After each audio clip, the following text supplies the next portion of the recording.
Hello everyone and welcome to Scalextric with Tony and STNE, Scalextric Trackside Northeast, as you can find on Facebook.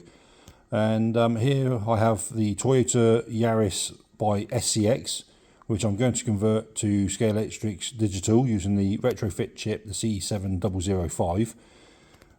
This is going to be a particularly awkward one to do, as I've had a look inside and it is a four-wheel drive car. First things first would be to remove the screws, the two at the front by the braid and the one at the rear, which I've done earlier. And when you open the car up, you can see that with SCX there aren't any wires as per the normal manufacturer cars or the other brand cars. They have this copper plate arrangement and a chip there which is for the lights. So inside you can see these two prongs that drop down that go to the lights, and they make contact with that chip, the silver parts on the chip there that make the lights work when it's all operational. Now, as you can see, it's four-wheel drive. It has these rubber bands around the front and rear axles to give it four-wheel drive, which makes placing the chip slightly more difficult. Whereas normally I would place the chip sort of on the side of the ledge here, but that's not going to be possible. So I was looking around, and I think the best place for me to fit the chip is going to be in this sort of position in front of the motor and behind the lighting chip in the car. The only thing I need to be aware of is obviously where the prongs come down from the body of the car down to these metal plates, that when I place the chip that it's clear and doesn't touch. But otherwise it's quite a straightforward operation. The metal pressings I cut off the end of the chip, and I keep the ferrite block in place, but then I solder the green and yellow wires to the left and right copper plates at the front going towards the braid, towards the guide blade, and the red and black wires to the motor. The black wire tends to go to the left side of the motor as you're in the sort of like the forward position, and the red wire goes to the right hand side generally. And then the LED I'll place in between the copper plates at the front. So I'll get myself set up and I'll start doing this and show you as I go along. First stage will be just to drill a 3mm hole in the centre of the car at the front, just behind the rear axle. Again, just quickly showing you underneath. Obviously the front axle's running along here, so the LED will be just sat back a little bit, but that's not a problem, that'll be fine. Okay, so I'll get myself set up and we'll start doing some work. So the first stage that I do generally is to fit drill a hole for the LED to fit, using a 3mm drill bit right between the centre of the car, just behind the guide blade, and I'm just going to go back behind the where the axle would normally be, just to set the LED back a bit, so as central as possible.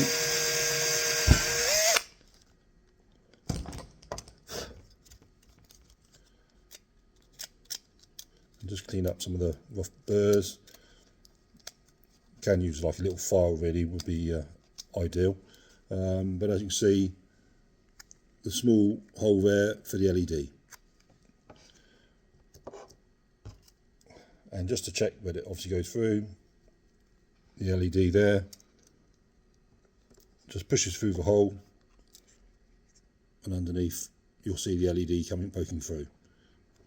So I'll just remove that for the time being. As I said, I cut the metal pressings off of the chip, as it makes it easier just to solder onto the copper plate in the SCX cars. So I'm just going to cut the metal pressings off and just peel back the outer casing to reveal the wires, which I can then solder to the copper plate. I'll just throw these bits away, and I'll get my soldering iron set up ready to solder. So the next stage that I do is isolate the motor from the power source. These metal prongs are connected to the copper plate down there, and they need to be isolated. I've already done one piece by inserting a piece of insulation tape just on between the metal prong and the copper plate, and I'm going to do the same the other side. This is a tricky bit, so bear with me. I'll try and do the best I can. I just use a small flat bladed screwdriver, and I just prise it underneath the prong, just lift it up out of the way. Oops, don't want it. You've got to be quite gentle with it because you don't want it to break off the motor. Just try and raise it, and I've got a piece of insulation tape that I just cut. Slide it underneath. Oh, not quite far enough. Still contacting. And the trouble is, obviously, it sticks to everything that you don't want it to stick to.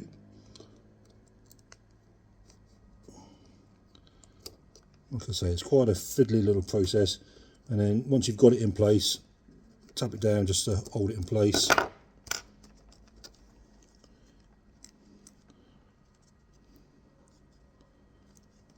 And I don't know if you can see that there, but the insulation tape is now between the metal plate, the metal prong and the copper plate, and that just isolates the motor from the power. And then that way, when you connect the chip, everything goes through the chip to the motor that way, rather than, and otherwise you end up with a short circuit, so, and a blown chip, which you don't want. So that's that bit.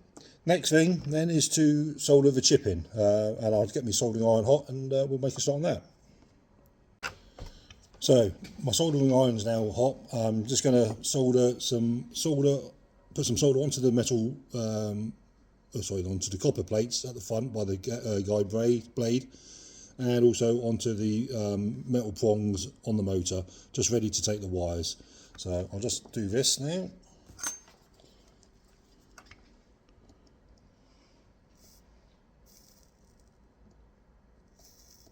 And you don't need much, just enough to make the connection.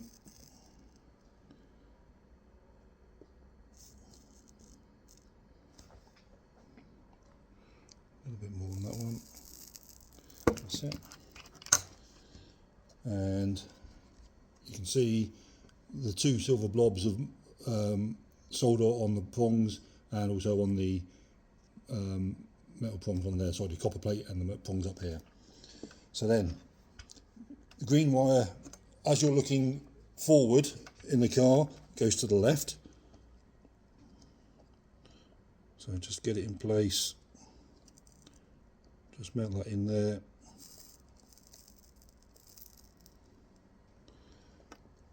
The green one's not going on right. Let's try again. That's better. So you can see the green and the yellow wires soldered on. Now the motor wires, the black goes to the left generally, and the red goes to the right side. So oops, it's getting a bit fiddly. So as you just mind that rubber band on the four-wheel drive thing, you don't want to melt that.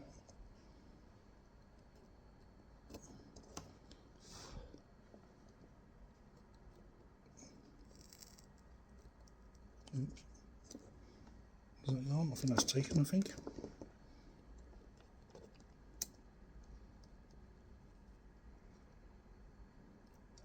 I think you need a little bit more solder on there. I think I lost that. Oh no, it's plenty there. Just need to get in the right place.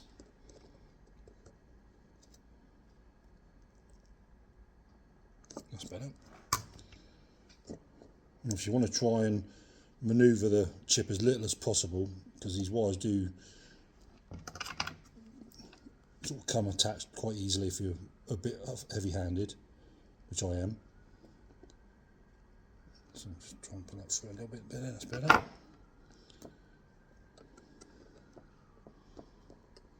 And again, just solder a red light wire to the right hand side of the motor.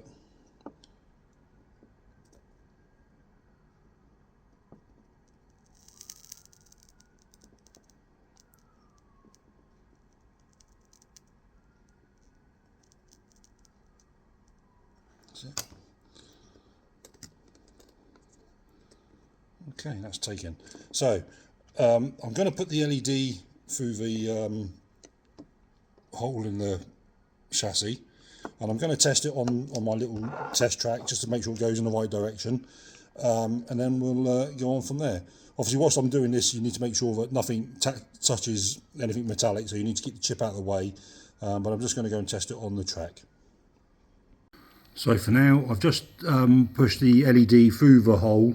I've not glued it in place yet because I want to make sure it goes in the right direction before I do anything else sort of permanent. I've connected the car to the controller and just checked it, and now I'm going to just make sure it goes in the right direction, which it does. And let's just see if it does a lane change. And it does a lane change, so I'm happy with that. And so now I'm just going to put the chip in and put the car back together again. Right, so now I've super glued the LED in through the hole at the front, the 3mm hole. I've just let that sort of take off a bit before I go any further.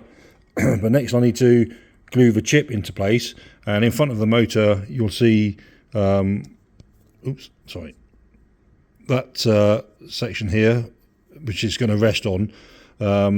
Obviously little bits of glue just along the edge to hold it in place. It's going to take a little bit of time for me to get that into place, so I'll get that done and I'll show you when it's done. So now the digital chip is glued in place. I've placed some insulation tape over the motor just to protect the ferrite chip, the ferrite block from making contact with it as well once everything's put together, just to save any sort of short circuits or arcing, and be wary of positioning the wires so that they're away from the rubber bands running down the side, and then ready to put the top back on and ready to roll. Right, so I've got the car back together again, and it's ready to test it to make sure it's all working. So here we go. Car's ID ready to go. So straight on, no problem. And then lane change, wonderful. And I think you can see from the lights, they work nicely.